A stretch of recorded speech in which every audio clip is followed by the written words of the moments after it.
what age to begin? What age to begin lessons? This is the $1,000,000 question.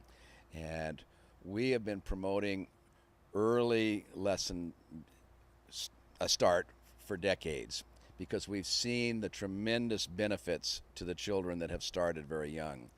There are now studies that have supported both the safety aspects, that children who have started lessons before the age of 4 by year 1 have a much higher likelihood of surviving activity in the water.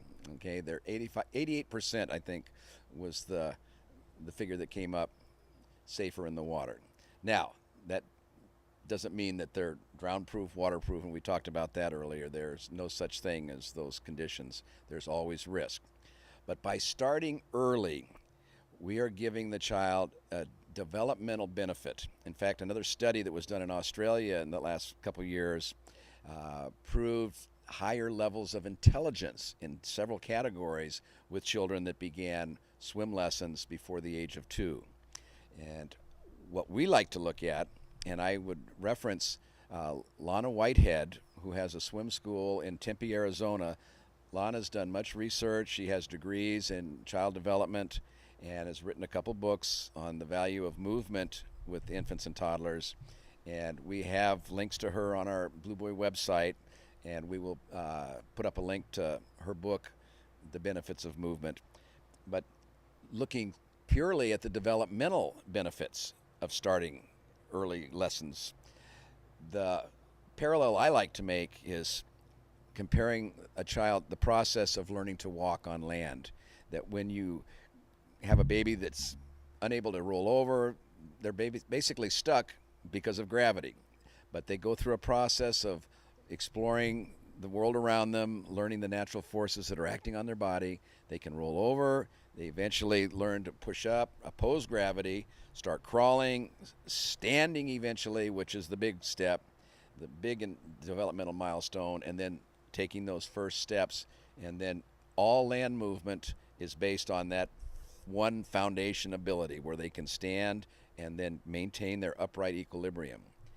This is the point where we see the greatest difference when they go in the water.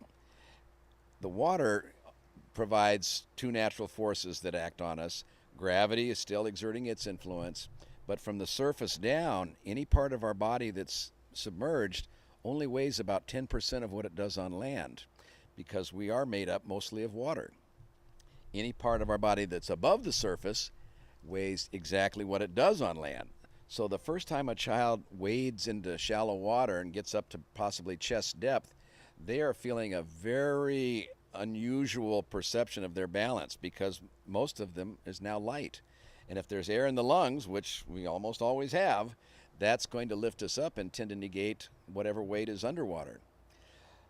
Getting them in early allows them to have a parallel development. They're learning to live in the water as they're learning to live on land. They're learning how to acquire balance skills that will allow them to move independently on land, which is called walking.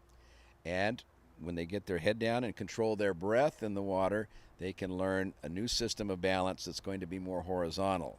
On land, we have a center of gravity in the hips. We keep our head above our hips, above our feet.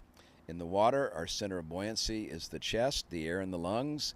We balance by keeping our head down and our legs and hips extended behind, giving us a position that we can now move efficiently through the water. And that sounds all scientific, but basically it's the same process. There's a progression that children go through. So when, parents say, "Oh, my child can't learn to swim at 8 months of age," that's correct.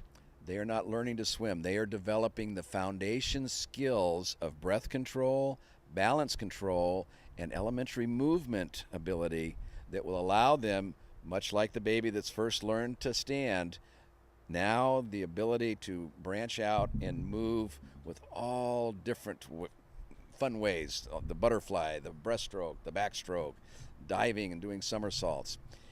It's a wonderful world we give them if they get the foundation by starting before they learn to walk. Okay?